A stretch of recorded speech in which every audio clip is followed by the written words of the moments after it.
अस्सलाम वालेकुम स्टूडेंट्स।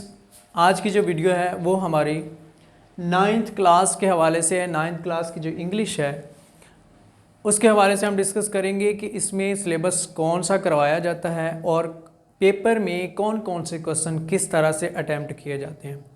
तो स्टूडेंट्स, सबसे पहले आप लोगों को इंग्लिश 9th की जो इंग्लिश है उसके पेपर के बारे में पता होना चाहिए कि पेपर में कौन कौन से क्वेश्चन जो है वो किस किस तरह से आते हैं, ताकि आप उन क्वेश्चन के हवाले से अच्छे तरीके से तैयारी कर सकें।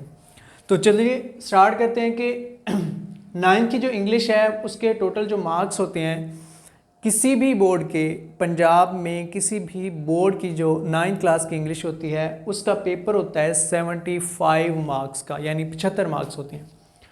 तो इसमें सबसे पहले आप देखें कि क्वेश्चन नंबर 1 आप लोगों को नज़र आ रहा होगा कि क्वेश्चन नंबर जो 1 होता है ना, वो आप लोगों को मिलता है अलग से एक शीट पे। MCQs होते हैं वो 19 होते हैं और मार्क्स होते हैं उसके 19। तो क्वेश्चन नंबर जो 1 होता है ना उसको पार्ट्स में डिवाइड किया होता है कि उसके 4 पार्ट्स होते हैं। फर्स्ट यानी ए जो है उसमें क्या आएगा, सबसे पहले आपको आएंगे फॉर्म ऑफ वर्ब्स, यानी आप टेंसेस करते हैं तो उसमें आप सीखते हैं कि फॉर्म ऑफ वर्ब कौन सा यूज़ होना है। तो फर्स्ट इसका जो ऑप्शन होगा वो 5 MCQs होंगे। वो 5 MCQs फॉर्म ऑफ वर्ब्स के होंगे। आपने करेक्ट फॉर्म ऑफ वर्ब जो है वो चूज़ करना होता है। उसके बाद इसका जो दूसरा ऑप्शन होता है MCQs का, वो होता है करेक्ट स्पेलिंग। तो वो होते हैं जी 4 MCQs होते हैं। 4 में से आपने करेक्ट स्पेलिंग जो है वो चूज़ करने होते हैं। वो आपकी टेक्स्ट बुक में से ही आते हैं, जो आपने चैप्टर्स पढ़ने हैं उनमें से ही आते हैं।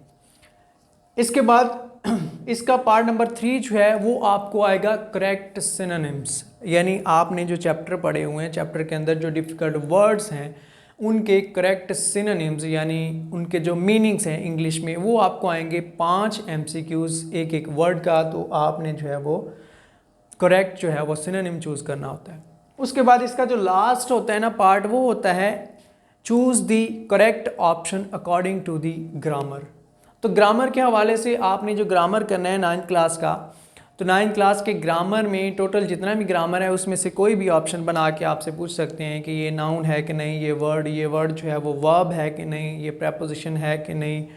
तो कोई वर्ड दे देते हैं कि ये वर्ड क्या है। तो इस तरह आपके 19 MCQs जो है वो पूरे हो जाते हैं। पहला क्वेश्चन इस तरह से आपका पूरा हो जाता है। क्वेश्चन नंबर 2 की तरफ अगर हम जाएं तो शॉर्ट क्वेश्चन जो हैं, आपको क्वेश्चन नंबर 2 में शॉर्ट क्वेश्चन आएंगे जो आपने चैप्टर पढ़ने हैं उनके एक्सरसाइज में से, और कुछ जो है वो रीडिंग में से भी आ जाते हैं क्वेश्चन। तो वो 7 होंगे, आपने करने हैं एनी 5 मार्क्स इसके बनेंगे जी 10, यानी 2 नंबर का एक क्वेश्चन आपने अटैम्प्ट करना होता है।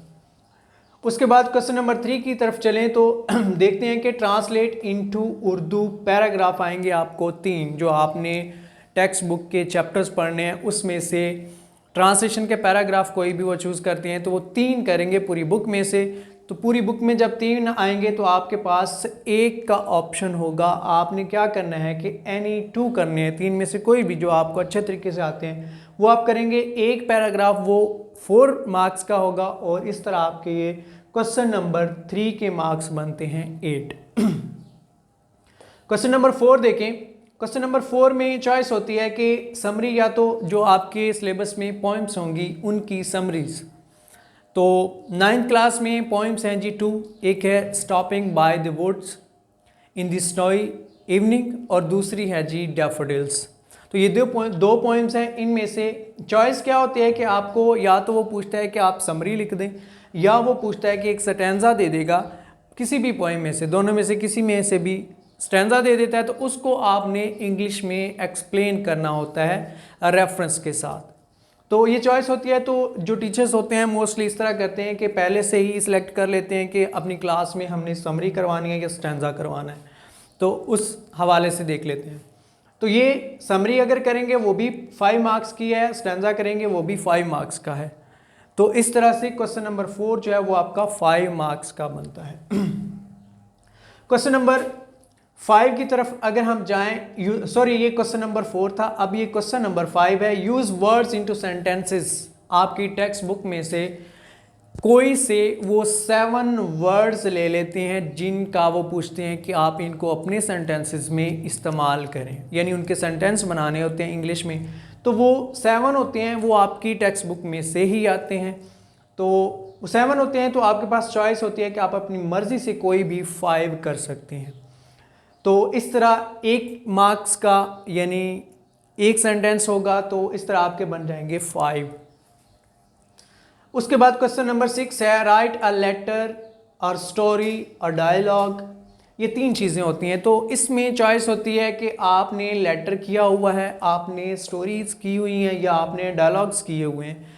इनमें से कोई भी चीज़ आपने की हुई है तो अपनी मर्ज़ी से आप चूज़ करें और हेडिंग दे के आप लिखना स्टार्ट कर दें। तो इनमें से कोई एक चीज़ भी आप लिखेंगे तो वो आपकी 8 मार्क्स की होगी। क्वेश्चन नंबर 6 जो है वो आपका 8 मार्क्स का, क्योंकि इसमें चॉइस होती है तो टीचर्स भी ऐसे करते हैं कि ईयर के स्टार्ट में यानी सेशन के स्टार्ट में ही सिलेक्ट कर लेते हैं कि हमने लेटर करना है, स्टोरीज करनी है या फिर डायलॉग्स करने हैं। तो वो पूरा थ्रू आउट द ईयर वो जो है वही चलता रहता है क्वेश्चन। उसके बाद क्वेश्चन नंबर 7 जो है कंप्रिहेंसिव पैराग्राफ आता है। एक आपको वो पैराग्राफ जो है वो आपके ग्रामर में भी मौजूद होता है, वो कहीं से भी दे सकता है। एक पैराग्राफ होता है तो वो उसके 5 क्वेश्चन होते हैं। नीचे 5 क्वेश्चन जो है ना उसके आंसर्स उसी पैराग्राफ में ही होते हैं। तो आपको क्या करना है कि वो पैराग्राफ अच्छे तरीके से रीड करना होता है। रीड करने के बाद नीचे जो 5 क्वेश्चन होते हैं उनके आंसर आपको देना होते हैं। 5 क्वेश्चन होते हैं और उनके मार्क्स बनते हैं जी 10, यानी एक क्वेश्चन जो है वो 2 मार्क्स का है। तो इस तरह क्वेश्चन नंबर 7 जो है वो आपका 10 मार्क्स का बनता है। उसके बाद क्वेश्चन नंबर 8 की तरफ आए तो ट्रांसलेट सेंटेंसेस इनटू इंग्लिश। आपने टेंसेस किए हैं तो टेंसेस के हवाले से वो ये होता है कि आपने क्या करना होता है, आपको 7 सेंटेंसेस दे दिए जाते हैं उर्दू में। उनमें से चॉइस होती है कि कोई भी 2 आप छोड़ सकते हैं, कोई से 5 जो आपको अच्छे तरीके से जो समझ आ रही है वो आपने अटैम्प्ट करने होते हैं और इस तरह मार्क्स बन जाते हैं इसके 5, यानी 1 नंबर का एक सेंटेंस होता है। तो इसको आपने इंग्लिश में ट्रांसलेट करना होता है। लास्ट जो क्वेश्चन है क्वेश्चन नंबर 9 होता है change the voice of sentences. आपको 5 सेंटेंसेस मिलेंगे जिनकी आपने वॉइस चेंज करनी होती है। तो वॉइस कैसे होता है कि अगर एक्टिव वॉइस है, आप देखेंगे एक्टिव वॉइस है तो उसको आप पैसिव वॉइस में कन्वर्ट करेंगे, अगर पैसिव वॉइस है तो उसको आप करेंगे एक्टिव वॉइस में। तो ये होता है कि मोस्टली ये कि एक सेंटेंस इसमें आ जाता है जो पैसिव से एक्टिव होता है, बाकी 4 जो होते हैं वो एक्टिव टू पैसिव होते हैं। तो ये 5 ही होते हैं, इसमें कोई चॉइस नहीं होती। तो 5 जो हैं 5 जो हैं वो 5 मार्क्स के बनते हैं। इस तरह टोटल अगर आप लोग काउंट करें तो ये 19 हो गया, 10, 8, 5, 5, 8, 10, 5 और 5 जो है वो आपके मार्क्स टोटल बनते हैं 75।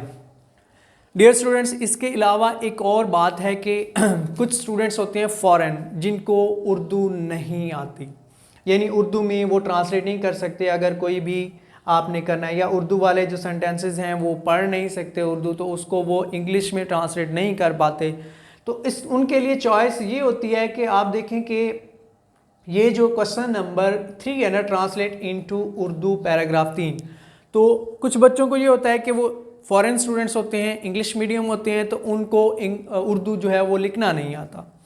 तो क्या उनके लिए एक चॉइस होती है कि ये जो पैराग्राफ है इसके नीचे ही और का ऑप्शन होता है और नीचे ही यानी इसी क्वेश्चन का एक पार्ट बना के दे देते हैं कि अगर आप फॉरेन स्टूडेंट्स हैं तो आप ये जो है उर्दू में ट्रांसलेट पैराग्राफ ना करें, बल्कि इसकी जगह पे आपको कोई भी टॉपिक दे देते हैं, उस पे आपने 10 सेंटेंसेस लिखना होते हैं इंग्लिश में। फॉर एग्जांपल मैं आपको बता दूं कि फैशन आ गया जी, फैशन पे वो पूछ लेता है कि जो फॉरेन स्टूडेंट्स हैं, जो इंग्लिश मीडियम स्टूडेंट्स हैं, वो जो है वो फैशन पे 10 लाइंस लिख दें या कंप्यूटर पे 10 लाइंस लिख दें। तो कोई भी वो अपना टॉपिक दे देगा तो उस पे फिर जो फॉरेन स्टूडेंट्स होंगे, जो इंग्लिश मीडियम स्टूडेंट्स होंगे, वो फिर क्या करेंगे, वो उस पे 10 लाइंस जो है वो इंग्लिश की लिखेंगे। तो ये हमारा आज की जो डिस्कशन थी वो टोटल थी 9th क्लास के इंग्लिश के पेपर के हवाले से। आई होप कि आप लोगों को अच्छी तरह से समझ आ गया होगा कि ये पेपर किस तरह से होता है और किस तरह से आपने इसको अटेम्प्ट करना होता है। क्योंकि अगर आपके पास पहले से ही पेपर का पता होगा कि पेपर इस तरह से आना है, ये क्वेश्चन यहाँ से इस तरह से बनने हैं, तो मेरे ख्याल में स्टूडेंट्स को तैयारी करने में आसानी होती है, मुश्किल पेश नहीं आती। ये नहीं होता कि पता नहीं कैसे क्वेश्चन आएंगे, किस तरह से बन के आएंगे। तो ये आपके माइंड में पहले से होना चाहिए कि हमारा पेपर इस तरह से आना है और इस तरह से हमने इसको अटेम्प्ट करना है। आई होप कि आज का जो लेक्चर है वो आप लोगों को समझ आ गया होगा, आपको आज की वीडियो अच्छी लगी होगी। तो मैं अपने स्टूडेंट्स से रिक्वेस्ट करूंगा कि मेरा जो चैनल है ब्रेन बूस्टर्स, इसको सब्सक्राइब भी कर दें और इसके बेल आइकॉन को प्रेस कर दें ताकि हर नया आने वाला लेक्चर आप तक आसानी से पहुंच सके। गुड बाय, अल्लाह हाफिज़।